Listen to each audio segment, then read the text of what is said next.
Hello and welcome to the 17th lecture of our course on photonic devices.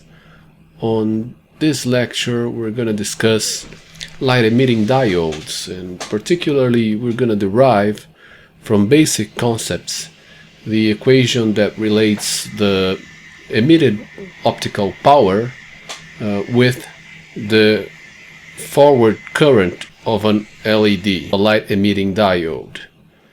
So in order to find this relation, we'll take a look at the carrier recombination and generation rates inside a PN junction. Okay, so let's start by considering carrier concentration in carriers, electrons and holes per centimeter cubed at thermal equilibrium inside a semiconductor.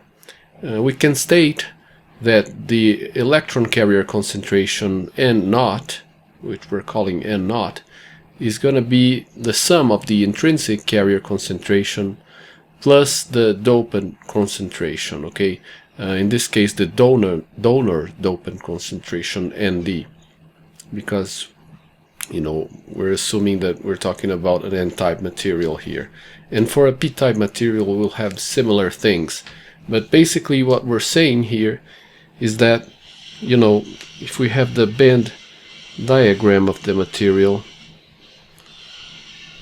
and we have the valence band, the conduction band, okay, let's recall that we'll have a certain amount of electron and hole pairs in an intrinsic semiconductor. So this would be for the undoped material, in which the Fermi level is right halfway between the conduction band edge and the valence band edge. Here you'd have the intrinsic carrier concentration, which is the concentration of electrons and holes, so the number of holes per centimeter cubed and electrons per centimeter cubed, which is just Ni. And if we dope this material, we'll introduce an energy level, close to the conduction band, for example, which is filled with electrons, right?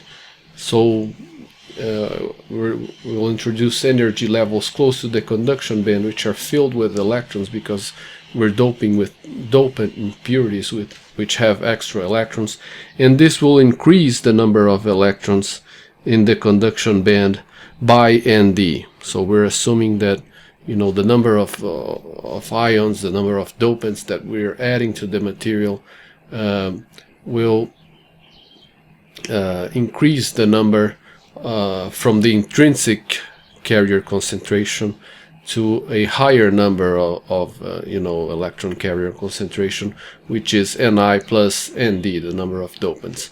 Now I'm gonna erase this this level, this additional level here, and then recall that here we're talking about a N-type material.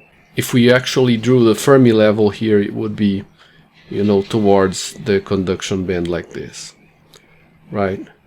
But there's nothing new here, so we're just saying that if you dope the material, the majority carrier concentration is going to be the sum of the intrinsic carrier concentration plus the dopant concentration. And the same thing goes for a P-type material. So P naught, the whole carrier concentration for a P-type material, for example, will be the intrinsic carrier concentration plus the acceptor impurity ions concentration, which we're adding to the material.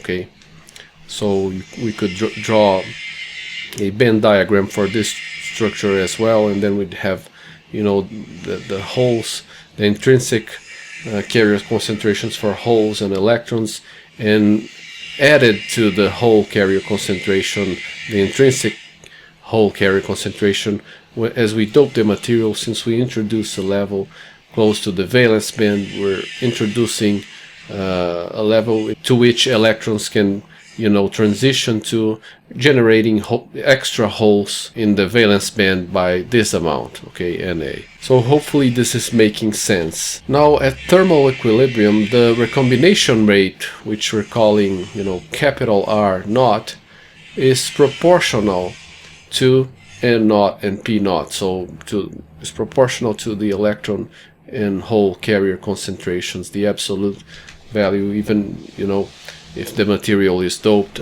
So again, right, if we're talking about the band diagram, and let me draw it again here with both bands,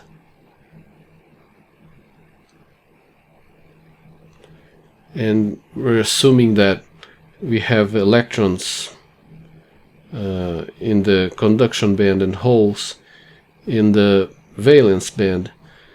These electrons and these holes, due to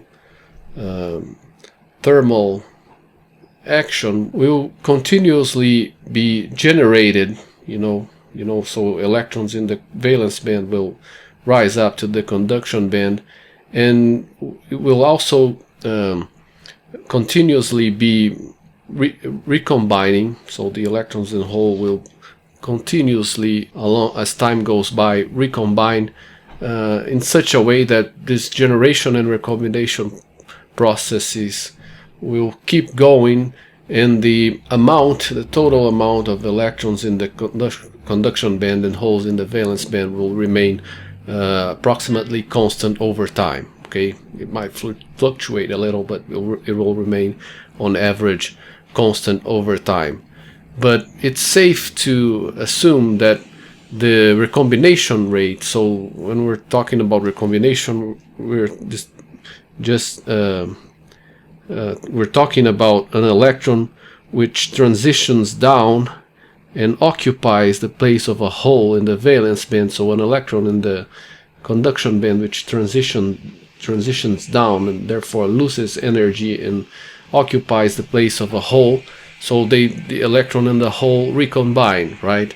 And this recombination will happen at a given rate, so number of recombinations per unit time. And, it is safe to assume that the recombination rate will be proportional to the carrier concentration for both electrons and holes. So it will be a constant times N naught times P naught. So it will be proportional to N naught, the electron carrier concentration, and P naught, the hole carrier concentration. And this is just because, if you think about it, the more electrons you have and the more holes you have, the higher the chance that they will recombine, right? If you have double the amount of electrons and holes, you would expect to have double the recombination rate, double the number of recombinations per unit time than if you had half that amount. And r lowercase r here is just a proportionality constant, which we'll call the rate constant, which is dependent on the material. Okay, so the key here is just grasping the fact that the recombination rate should be proportional to the carrier concentration of both electrons and holes. Okay, this is what this equation is telling us, just that. And as we've said, at thermal equilibrium, the generation rate, G naught, which is the rate with which electron-hole pairs are generated, so the rate with which an electron in the valence band rises up to the conduction band, creating an electron in the conduction band in an empty state, and therefore a hole in the valence band, this should be equal to R naught. So G naught should be equal to R naught, because the semiconductor is at equilibrium, so the overall amount of electrons in the conduction band and holes in the valence band should remain the same as time goes by. And for this to happen, you have to have as many electron-hole pairs being generated per unit time as you have electrons recombining with holes per unit time. In other words, recombinations per unit time should be at the same rate as the generation per unit time rate is. Okay. Now, light absorption or a direct current of a forward polarized diode can lead to the generation of additional carriers. Okay, so additional electron hole pairs. When you shine light in a junction, you can generate electron hole pairs because by absorption the photons are providing energy to the electrons which are down in the valence band to rise up to the conduction band. And at the end of this process you have an electron in the conduction band and a hole in the valence band, and therefore an electron hole pair is generated. Or, as we'll see in a couple of slides, if you forward polarize a p-n junction, so if you have a diode, right, a p-n junction, and you apply a direct bias, you have a direct current which is gonna increase the number of carriers right at the junction, right? So right at the depletion layer, right at the junction itself. Now, in either case, the carriers are generated. These additional carriers are, generated or introduced in the junction with a carrier injection rate, which we'll call R.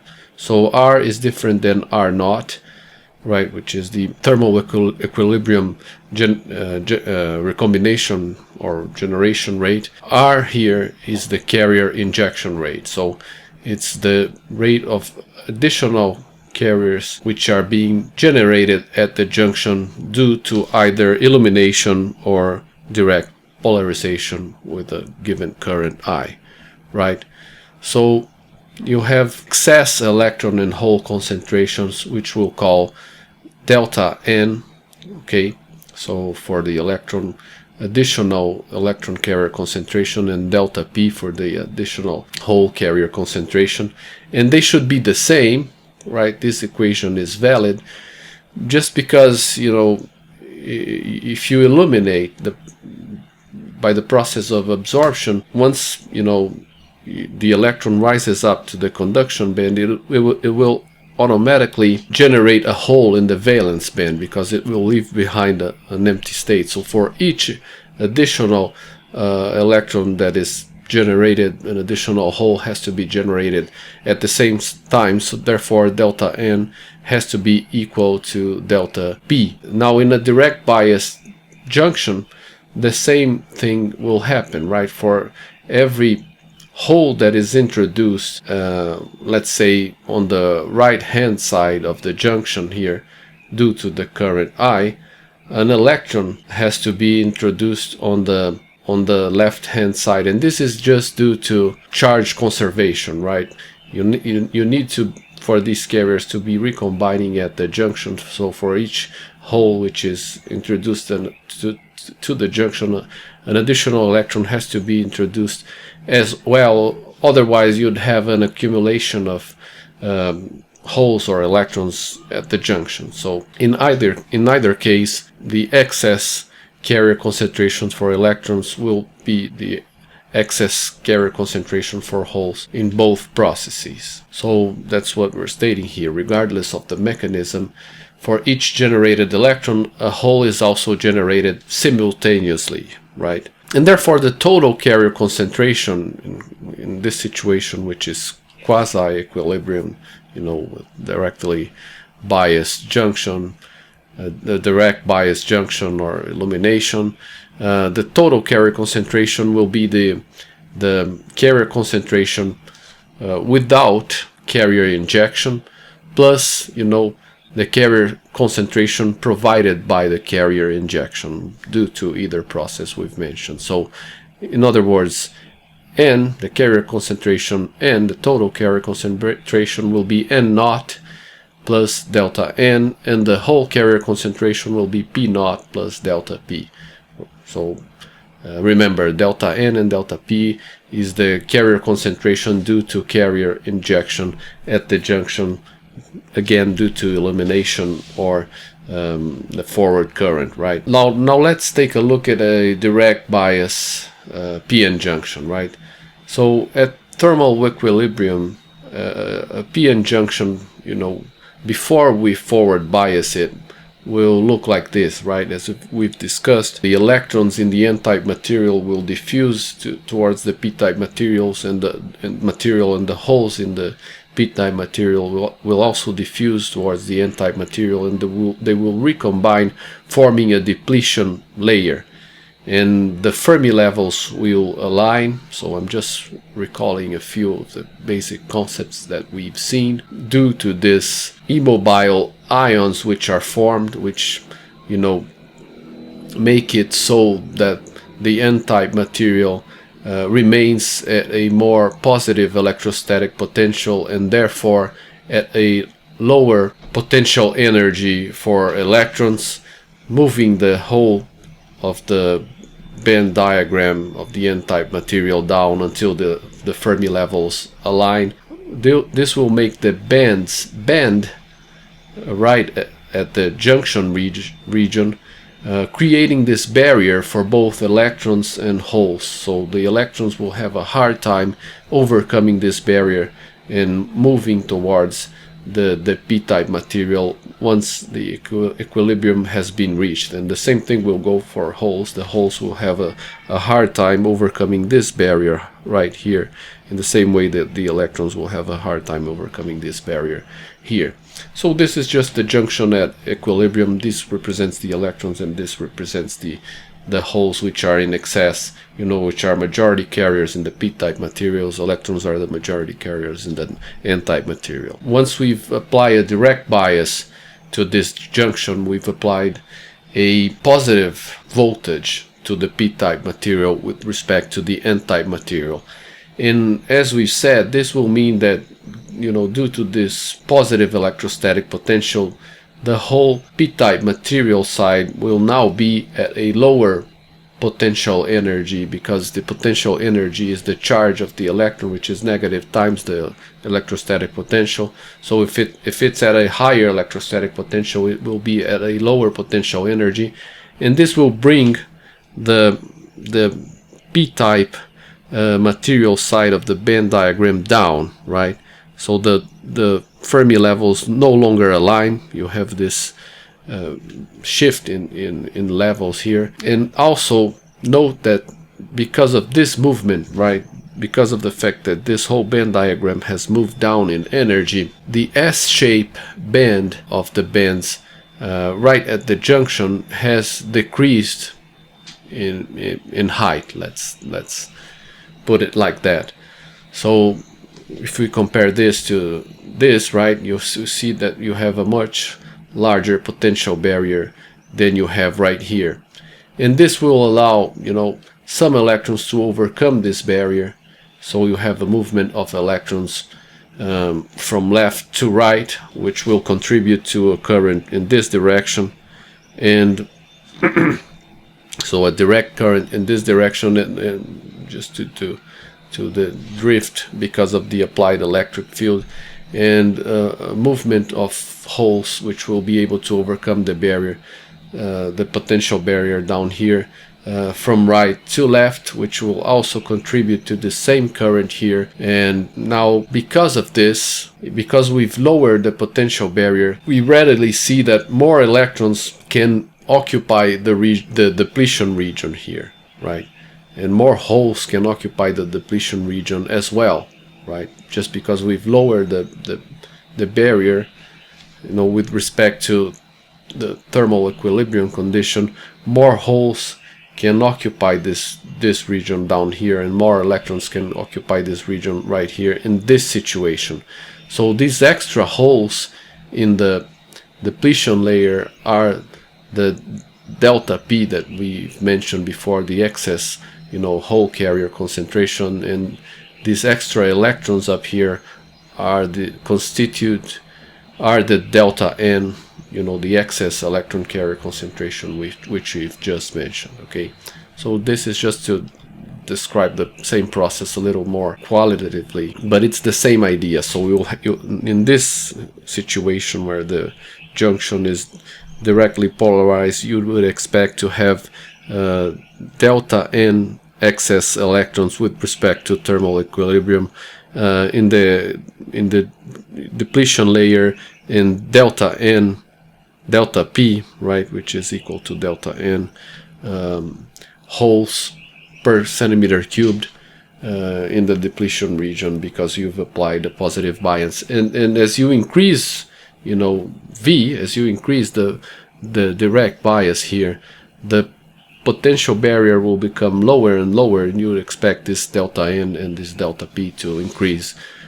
Now, if we take the injected carriers into account, we will have a new generation rate G, which is the sum of the generation rate without carrier injection, which is just G naught, right?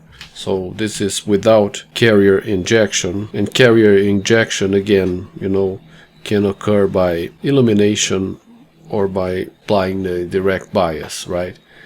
Plus, you know, carrier injection rate R, which we've discussed before, right? And again, this has to be equal to R times N times P.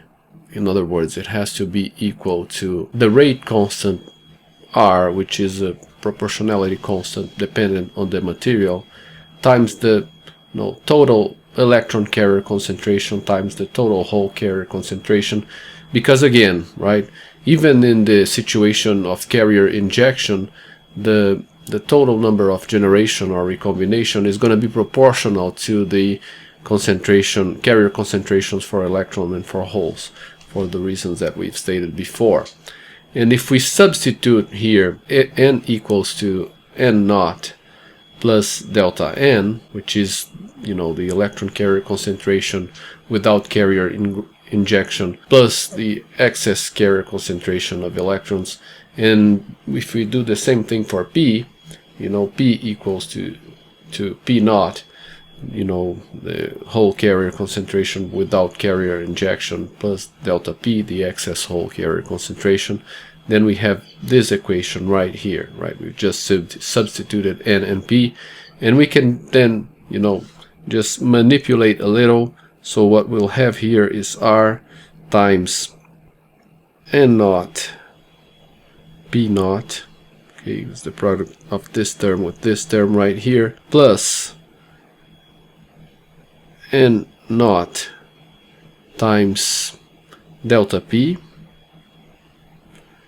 plus, you know, which is the product of this guy with this guy, plus P naught times delta N, so P naught delta N, plus the last term, which is delta N times delta P, right? And we can rearrange a little bit and use the fact that delta N is equal to delta P.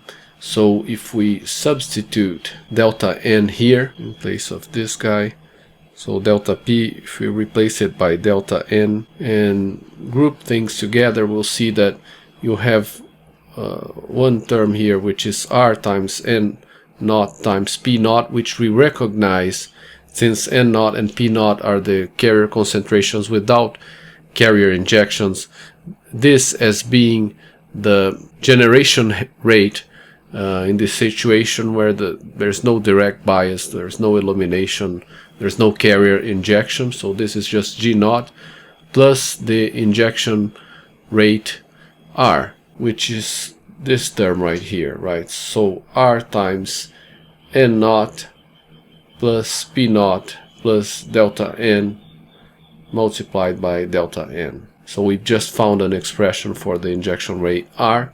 And if this is the injection rate, this is the excess carrier concentration per unit time, which is injected in the junction, right? So R, the injection rate, is the derivative of the excess carrier concentration with respect to time, right? It's the rate with which the excess carrier concentration is injected in the junction. So this is what this is telling us.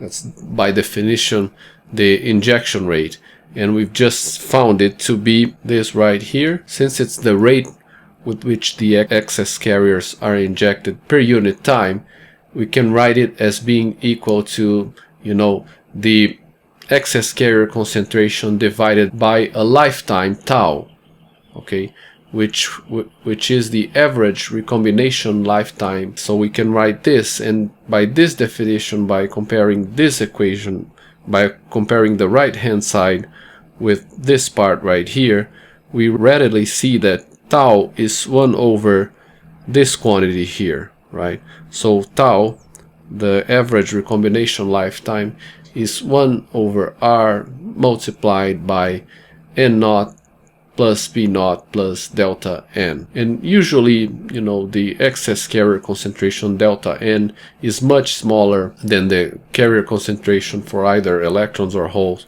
without carrier injection. So this last term here will be much smaller than these two here.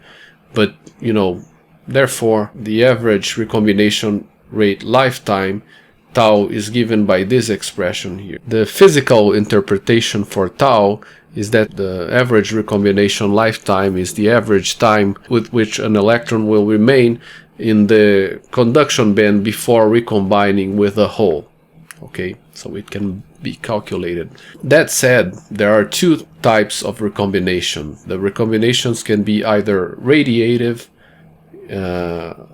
in which the radiation happens with the emission of photons, the emission of electromagnetic radiation, light. But we also have non-radiative recombinations, in which there is no emission of electromagnetic radiation. And in fact, the recombination rate is the sum of the radiative recombination rate R sub R and the non-radiative recombination rate R sub NR. And because of this, we can write that the radiative and non-radiative recombination lifetimes, tau R and tau NR, are related to the total average, you know, recombination lifetime tau by this expression, right?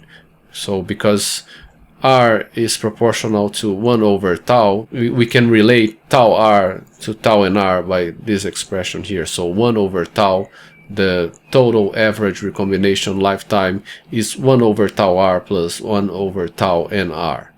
Okay? And note that by this definition, since tau is the average time with which an electron will stay up in the conduction band,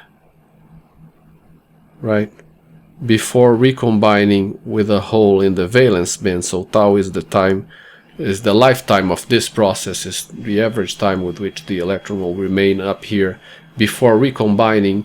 The smaller the tau, the faster the process, right? If you have a small average lifetime before the electron recombines with a hole, this time is small, this average time is small. This means that this will be a fast process, so therefore the recombination rate is large.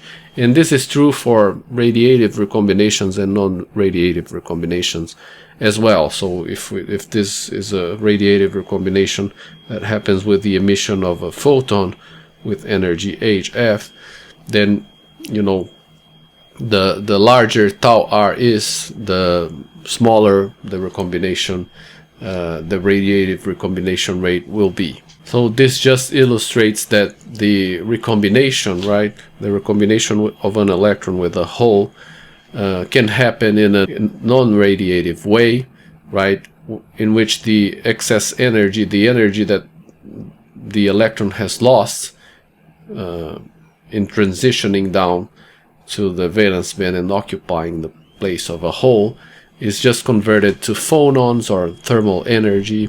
And on the other hand, you know, the radiative recombination happens with the emission of a photon. So the electron will lose energy, transition down to the valence band, and emit a photon, and the energy conservation takes place. So the electron, the energy lost by the electron is exactly the energy of the photon, which is h times f, as we've seen before.